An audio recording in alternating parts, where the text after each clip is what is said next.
So after the Ohio State Buckeye defense was playing its worst half of football to start any game this season, they absolutely put the clamps down on Penn State, and the Buckeyes thumped the Nittany Lions 38-14 to get to 8-0, and they have never looked more like winning the national championship. And I'm going to give you one outstanding stat to tell you why. What's up, kinfolk? It's RJ Young.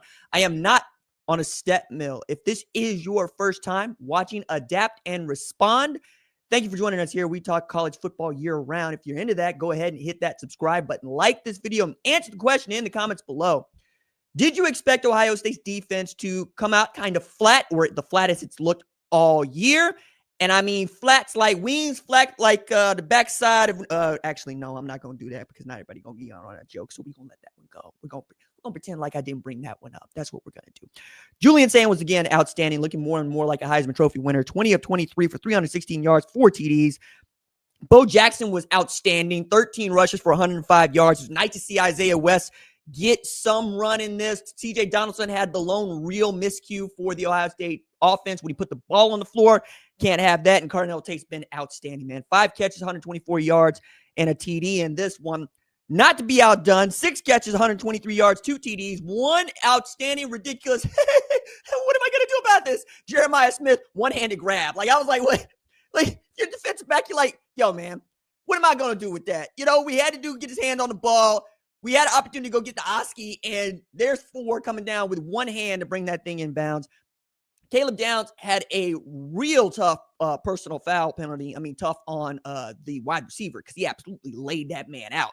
And I thought he was going to get the targeting penalty on it. They picked the targeting up. They kept the personal foul, but it didn't matter because Caleb Downs had the takeaway in the end zone to keep the score at 14 for the Nittany Lions, who did nothing, nada, zip, zero in the second half. I mean, at one point, they run 17 plays for exactly 1 friggin' yard. And while I saw some things that I liked from Ethan Grunkermeyer, it was very clear that the Ohio State defense was just too much.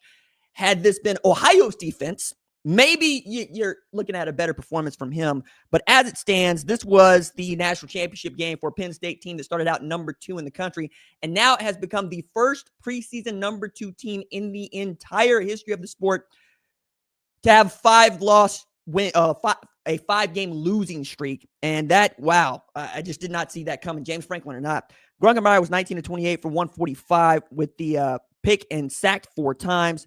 The brothers Caden were getting home.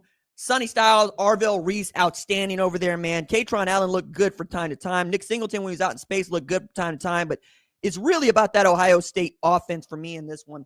You got to see that they are throwing the football well, and that is the strength of this team. It's not really the running team that they want to be. Even going back to last year, I think you wanted this team, if you're Ohio State, to be one that can out-tough people, that has a bruising offensive line, that has tailbacks that make people miss and get ran over at the second level and into open space. But the more they play ball, and the more it's been the Ryan Day show since 2019, really going to 2018 with Dwayne Haskins, it's throwing the football down the field that Ohio State has been really good at. And I understand that that is categorically different from what the identity of this program had been before Ryan Day. But you can't argue with the results, man. When Carnell Tate isn't open, Jeremiah Smith is. When both of those are covered, Brandon Ennis is there. Brandon Ennis, and really what I think is a very interesting spot at Ohio State each and every year, the third wide receiver. The third wide receiver usually ends up being an heir apparent at some point for the Buckeyes, if they could stay there. I call it the Jamison Williams spot because if you're not patient enough to wait, you'll go to Alabama and become a Biletnikoff Award winner because you can't get to the 1-2 spot. That's why you're the 3 spot. Brandon is outstanding guy and captain for the Buckeyes, but Smith is just that guy. Meanwhile, Carnell Tate, 4 100-yard receiving performances in 8 games. That is wide receiver 1 in 2026 for me, and it's not close.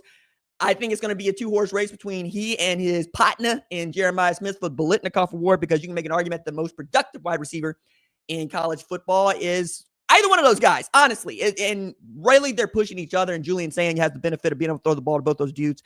Nice to see Max Clare get run in this. Seeing the tight ends used a little bit more in the offense is something I think many Buckeye fans have wanted to see.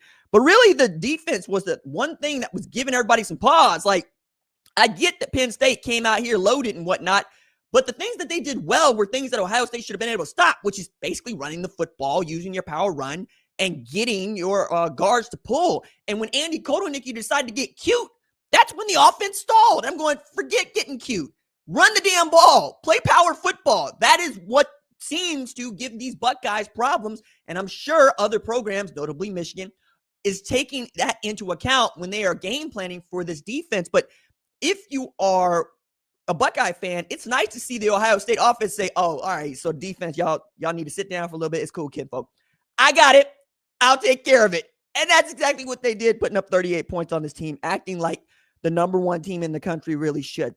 Now, we're in a spot where you can start to pencil in Ohio State for the national championship if you want to, and I kind of have been. But there are programs that have gone undefeated who've held their first 8 opponents to 17 points or fewer, right? Michigan 2023, Clemson 2018, I believe Alabama in 2020, and there's one other program that just slips my mind right now.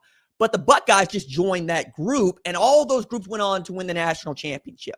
Ohio State looking to become the second team in the college football playoff era to go back-to-back, and the first team in the 12-team playoff era as we got started with it last year in straight seeding. We also got the college football playoff rankings coming out for the first time on Tuesday night, which is going to give us even more of a better picture of what the month of November is going to hold for all of us. But the Buckeyes were just on another level. Just needed 9 third down attempts. They got 6 of them, right? 480 total yards, 164 yards on the ground. 1 turnover. Again, no sacks. That's the other thing, man. This offensive line has not got enough credit for just how good it has been. Remember, they turned over the offensive line coach, Justin Fries at Arizona, coaching the Cardinals. And this has been a Tyler Bowen show. And they've been pretty damn good. Carson Hinsman and Luke Montgomery on the left side of the offensive line, getting real push, protecting the quarterback. And then you got a quarterback who's as accurate and quick getting rid of the football as Julian Sayin. Makes your job as an offensive line really that much better. And for the next 3 games, it's going to be fighting complacency for the Buckeyes because now they're entering the territory that many of their naysayers would like to pick out, which is, hey, who have they played? Who did Michigan play in 2023? Before they played, but like dead ass, who did they play? You know, if you're good, you're good. Kurt Cignetti actually had this argument last year with Indiana. The teams that they were beaten up on, especially in the first half of the season, didn't look great.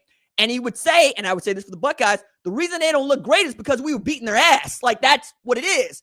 If you're a Buckeye fan, you're in high cotton, man. You've got coming up here, Purdue, UCLA, Rutgers, and then Ryan Day got to get this one. Hasn't beaten Michigan since 2019. That's the one bugaboo. They get that done. They run the table. They're on it. That's what you want. And everything is working as it should. If you're a Buckeye fan, it's a great time to be one.